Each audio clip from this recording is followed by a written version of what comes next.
Welcome to Issues and Answers with your host, Diane Kinderwater. Issues and Answers is presented as a public service to inform, educate, and better the lives of New Mexicans. And now, Issues and Answers with your host, Diane Kinderwater.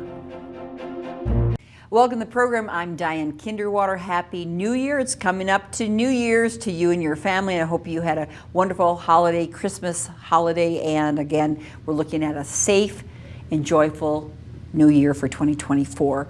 On the show today, of course, one of my favorite guests, Bob Clark, the host of the morning show at KKOB Radio, is going to be on my program today discussing what happened, looking back, reviewing 2023, and a little bit forward looking for 2024. So please stay with us as we talk about the highlights of the past year.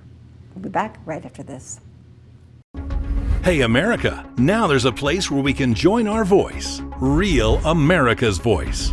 Real America's Voice is coming to a town near you with a grassroots approach, bringing the real voice of America together. Real America's Voice is growing our family of networks across the country, and soon you could be part of that change.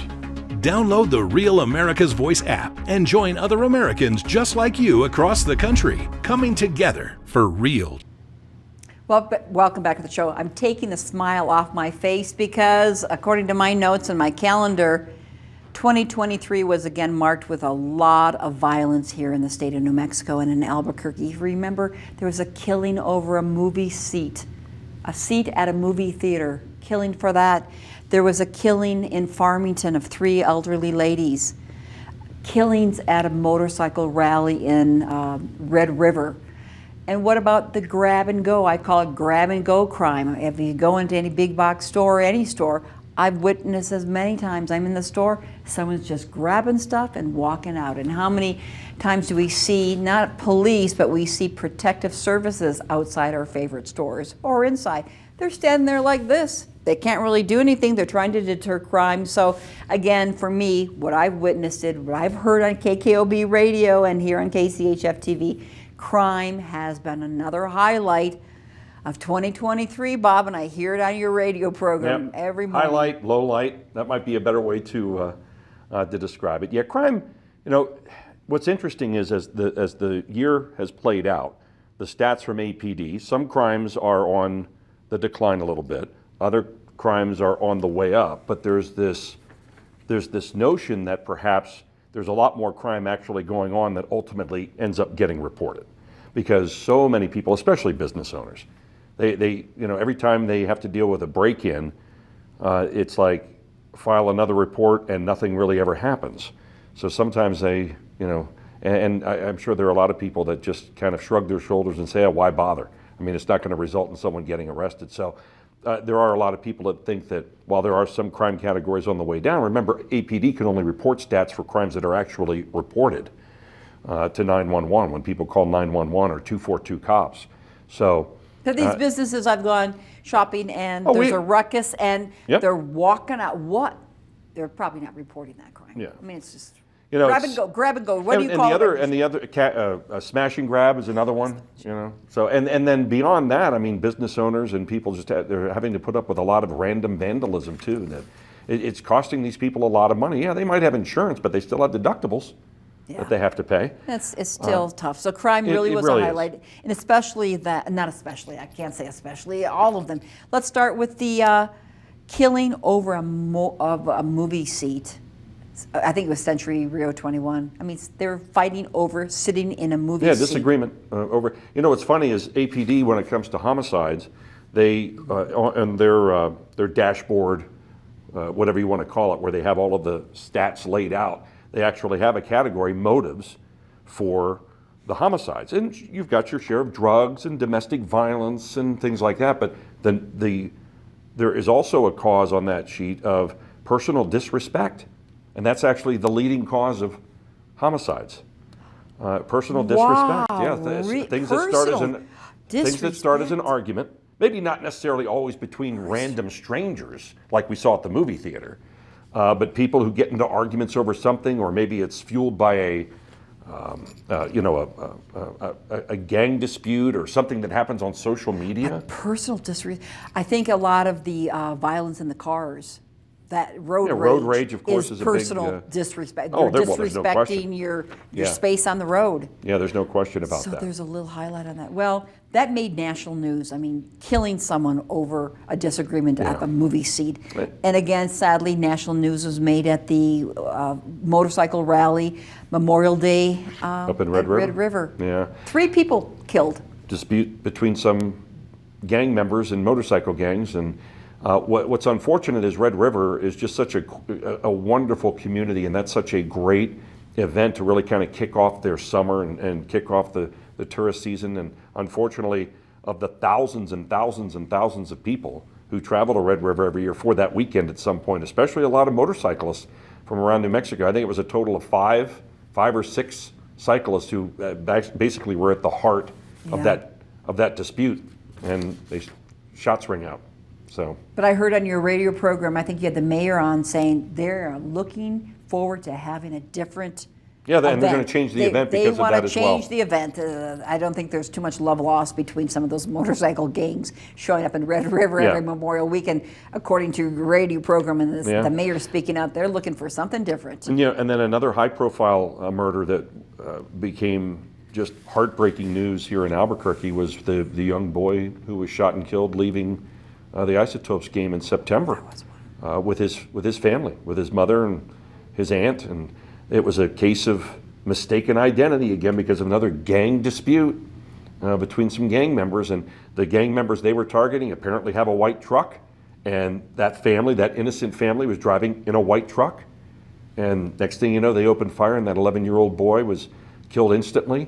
And his aunt is still trying to recover. She survived the shooting, but from all reports are she's paralyzed and still trying to recover from that shooting. I mean, her life and the family, their lives were obviously changed forever. And that's with all of and we had a record number of homicides in recent years. And even though that number ultimately is going to decline in 2023, we're coming off record highs. But it's important, Diane, for people to understand that we can't just become so used to the violence either, to where we just sort of shrug it off. Because then as a community, we're in really tough shape if we ever get to that point. And I don't think that's happened yet, especially on a homicide. I mean, it's just, there are certain crimes that just break your heart and break the heart of the entire community, and that was certainly one of them, no question about it. They thought at first it was just a drive-by shooting. Yeah, at first they thought it was road rage. They thought it was a case of mistaken, or they thought it was a case of road rage. Gang related. And then it turned out, no, that wasn't the case at all. It was gang members who thought that they were shooting at other gang members because they had a similar vehicle. And what the brazenness of the criminals that are out there today is also a part of the storyline when it comes to crime. And the Albuquerque Police Department, they always have some units outside of Isotopes Park or University Stadium or the Pit for traffic control. And there were a couple of police officers literally just 2 blocks down the road, and they still opened fire with a high-powered weapon. 17 shots rang out. Mistaken. It's unbelievable. Yeah, it is. And why the other thing too, when we're talking about homicides, while the overall number is going to be down this year, we had a record number of about 120 last year. And before that, the year before that, it was 115. I mean, we're going through a stretch of years right now where we have unprecedented numbers of homicides. Now, the actual number from APD, and they count just non-negligent homicide. In other words, not accidents like the vehicular homicide or something along those lines. It's like the intent of someone to kill another human being for whatever reason.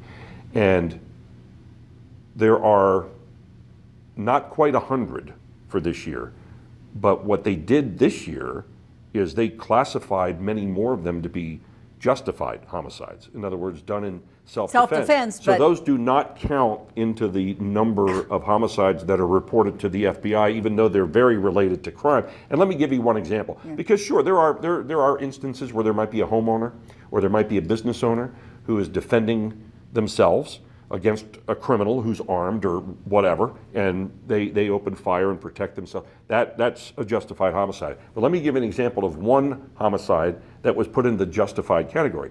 3 young drug dealers gathering to do business. There's a dispute before them. All 3 of them pull out guns and start shooting, and all 3 of them end up dead. They counted only 2 of those 3 homicides.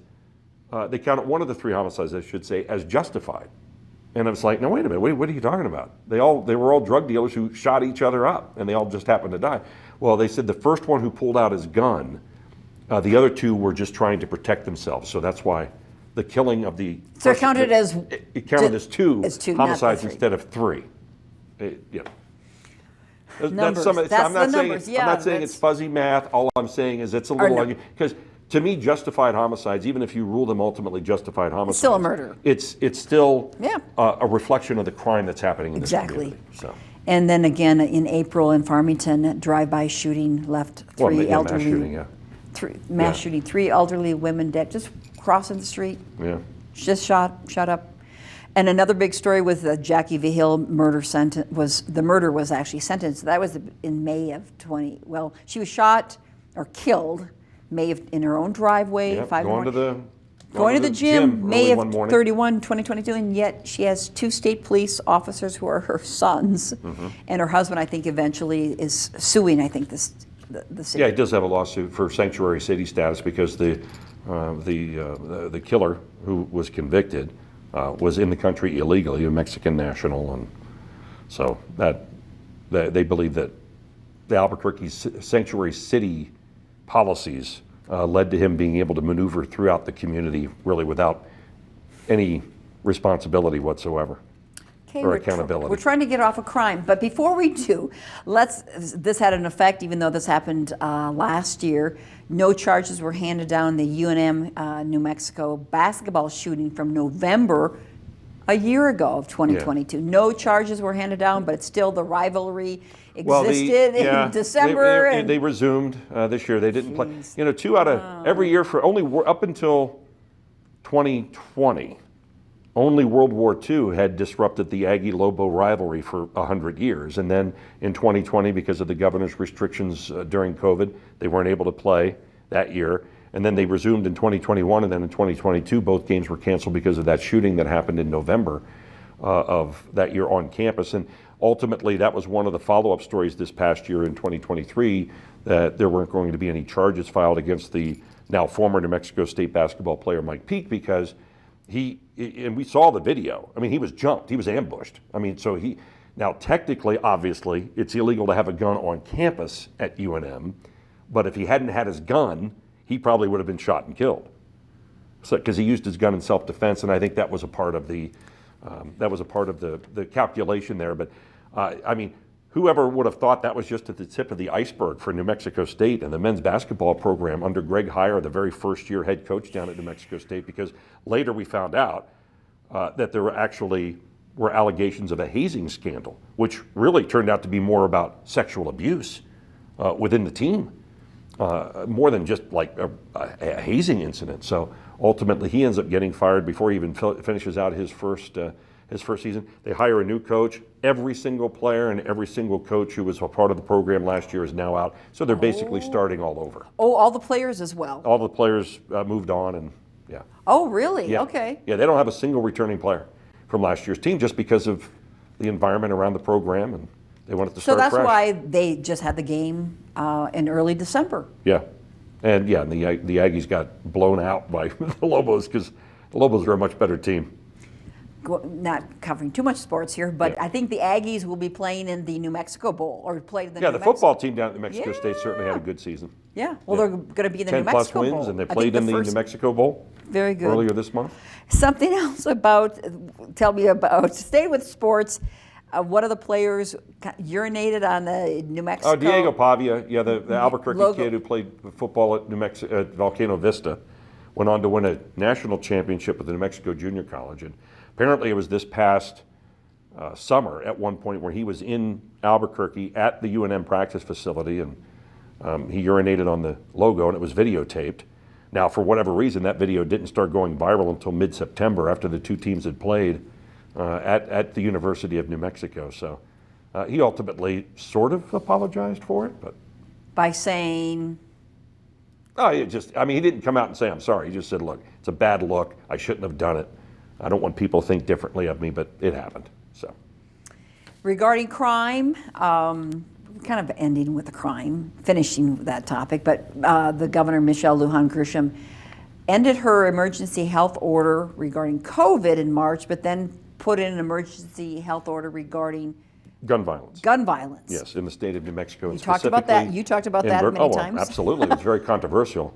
And this was the concern a lot of people had with the thirst for power that she was able to quench during COVID for 3 years, having that in place. And then when she finally lets it expire March 31st, she can't wait but 4 or 5 more months before she puts another emergency health order in place. This one dealing with guns. Health order. Well, and her original order included, she tried to ban concealed carry and open carry specifically in Bernalillo County. And the federal judge shot that down immediately, no pun intended. But the federal judge blocked that immediately because it's a clear violation of the Second Amendment. So they retooled it a little bit and said, okay, well, we're just going to ban guns in public parks and playgrounds where children and family may play. That was challenged as well, but the judge let that stand. It was never really enforced. It's not being enforced, and it is on appeal and things like that. And then there are other parts of the public health order too, providing funding for gun buybacks that they held earlier this year in November in Las Cruces and Albuquerque and in Espanola. But she's on the record as saying she has a long list of things that she thinks classify as a public health order, including poverty, climate change. So, I mean, she even after the gun public health order goes away at some point, she probably will just issue another one on something else. And something else to look forward to. Well, and from a governor taking there control has of our been. lives. It'll be interesting to see what happens coming up in the next session. It's just a 30-day, and the governor really has to put something on the call for it to be dealt with, unless lawmakers want to pass a proposed constitutional amendment, which would directly go to the voters.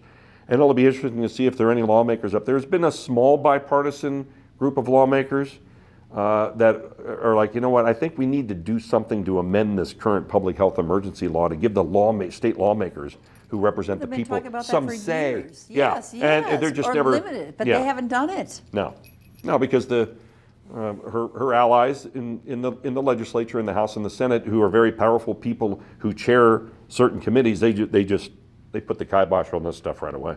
So. You also had in your radio program discussions about the governor wanting to require people to be purchasing electric vehicles by the year, whatever, 2020. The EV mandates. The EV mandates. Yeah, which were approved by the Environmental Improvement Board. And basically, by 2032, 82% of all of the new vehicles delivered to the state of New Mexico by the auto manufacturers have to be EVs.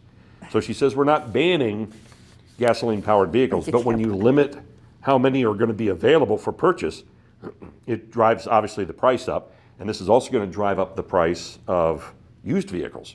And there are a lot of people in New Mexico that is their primary way of purchasing a car when they need one. They buy a used vehicle. Yeah. And then there's the whole debate over the performance of EVs. But the bottom line is, if this all stands, because the next governor could undo it. They appoint their own members to the Environmental Improvement Board, or they could double down and even go, farther and make it 100%. But ultimately, what are they going to do about it? I mean, what does the state of New Mexico think ultimately? And no one's answered this question yet, because I don't think they've dealt with it. All right, so let's say we get to the point, and most of the auto dealers in New Mexico are very concerned about their businesses being able to survive this, because for people in New Mexico who want a combustible engine vehicle, a gasoline-powered vehicle, they'll just go to Arizona, they'll go to Texas, and because some of that already happened during COVID too, but the auto manufacturers are not going to be able to meet those standards. They're just not. Many of the major auto manufacturers are actually they're actually scaling back their EV production because people aren't buying them. And just because you try to put some mandate in place that forces people to buy an EV doesn't mean that it's going to happen to the extent that so they may not be able to deliver that many EV vehicles here. And so what's the state of New Mexico do about it then? They try to fine Ford find GM. You know? New Mexico Yeah. will be able to do that. Exactly. Did you ever discuss the cost of electricity? I mean, Well, the EVs are very expensive. There's no question about that. I mean, the vehicle itself, I had some electricity upgraded, my panel upgraded. That cost thousands of dollars to upgrade your Here's the panel in your infrastructure garage. that goes along with it. But then the cost of electricity, if we all turn to electric vehicles, what about the cost of that electricity? It Yeah. might not be quote unquote damaging the environment, but won't it become No, well, expensive? but see, EVs and the manufacturing of EVs and everything that goes on with that, it's really not a green vehicle. It's not. I mean, I've seen estimates where you have to drive an EV 10 years before you neutralize your carbon effect. footprint, if you will, because it's yeah. I don't hear much about that. Yeah, no. I mean, and then people will say, well, the cost of the EVs will eventually come down, and they say, and because all of the tax rebates that are available from the federal government, the state of New Mexico wants to do that as well. That's one of the things the governor has put on the call. But I would just challenge anyone to kind of think in their own head about anything that's actually mandated by the government that actually ends up being cheaper. And what always irritates me when I hear people say, oh, there's a rebate, a federal tax rebate. Who pays the federal taxes? I tend to, April 15th, have all a taxpayer money. big bill paid to the federal government when they say, oh, but you get a tax break.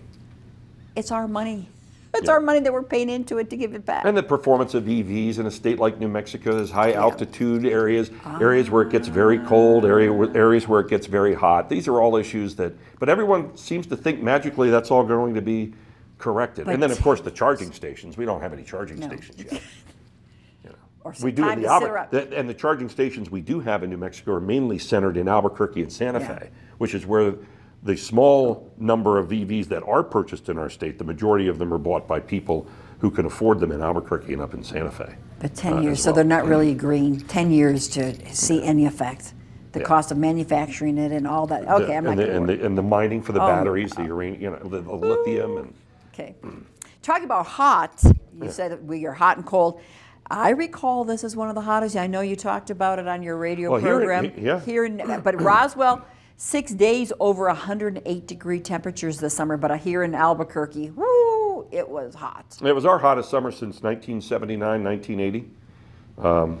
Here in Albuquerque, in terms of the number of days where we had 100 degrees or more. And it was a hot summer.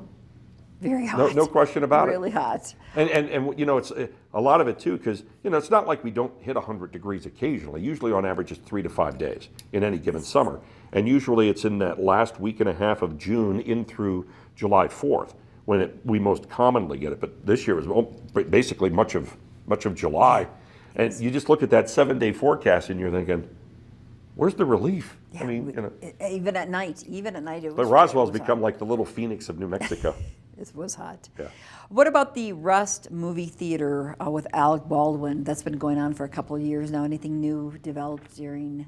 He's charged it's and been then not over charged. 2 years. It's been over 2 years, and the story that is on the part of the story now is Hannah Gutierrez-Reed, the armorer. She's facing involuntary manslaughter charges.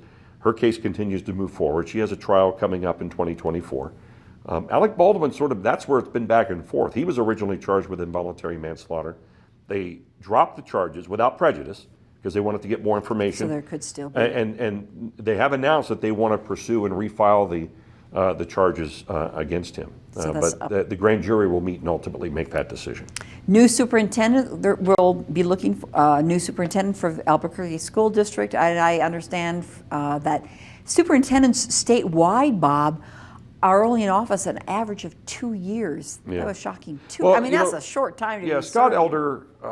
I mean, he was career APS, and ultimately became the superintendent right before COVID hit. After Poor guy. after the previous superintendent had retired. And by all accounts, he was not, I mean, the current board and the superintendent have done a good job of keeping things in-house if there was some sort of disagreement. But really, ultimately what they're saying is that the board and Scott Elder just reached the conclusion that it was time to do something different. He wants to do something different. So they hope to have a new superintendent hired and ready to go by July 1st. of this year. But at least they don't owe him a big golden parachute, like other ones, because because his contract expires on June 30th.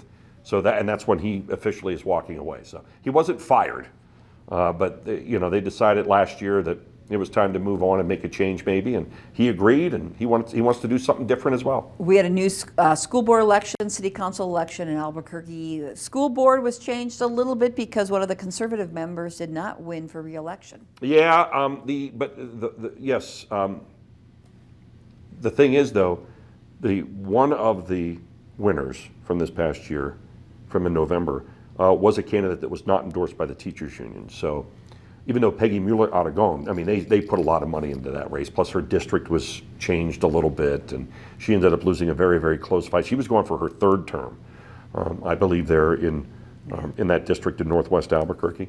But so overall, the 4 of the 7 members on the APS board are still candidates who were not endorsed by the teachers union, and that's sort of how you need to do that. In terms of my own mind, in terms of our case, so where are we at here in terms of this school board?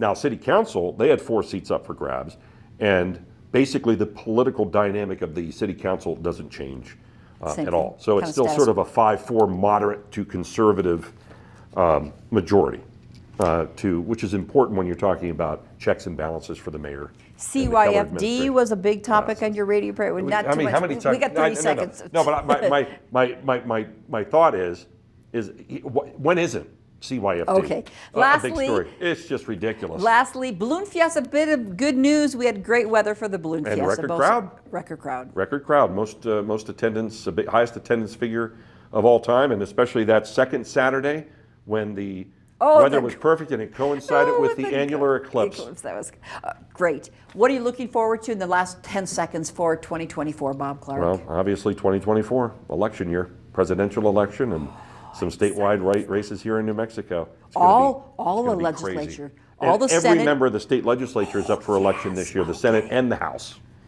And then we have Martin Heinrich, who's going to be running for re-election, all 3 members of Congress, and then, of course, President of the United States. Okay, you'll have something to talk about. You'll have something to talk about. Yes. Hopefully that'll put crime aside, and that we all wish. Yeah. Happy New Year to you. Happy New Year to you, Diane. And your family, to your listeners, to everybody at KCHF TV. We appreciate you watching this program. We appreciate Bob Clark being here to help us with a review of the previous year. And again, we all wish you a happy New Year and a safe New Year here in New Mexico. And let's pray for some good health and safe communities. Appreciate you watching. I'm Diane. Make it a great week. We'll see you next time. Bye-bye.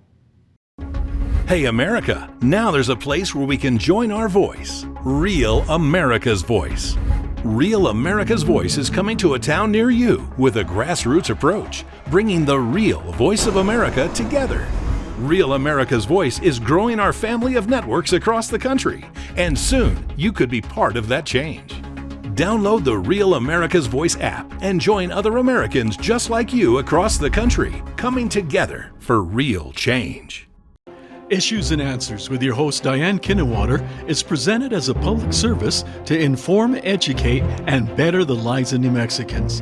To comment on today's program or to purchase a copy of any Issues and Answers program, visit sunbroadcasting.org or call us at 505-345-1991.